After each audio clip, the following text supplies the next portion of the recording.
Hey guys, how you doing? Paul here, owner of All Things Sewer and Drain Care. I want to thank you for watching my channel. Today we're at a commercial place that says that their whole system's backed up and they don't understand why.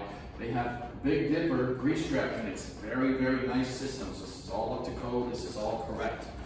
Now the problem is, when you're dealing with grease, you have to flush out the walls of the pipe. You see, because pipes are like arteries and they congest from outside going in. You can use a cable and sometimes get some flow.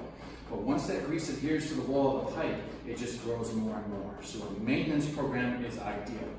So what we have here today, all the lines come into this one point and divide from here and go to different grease traps, okay? If you come over here, you can look and see that this pipe is plugged style. Why don't you come on over here and just show them what that looks like, okay? So what we're going to do is we're going to clean these lines using our specialty equipment.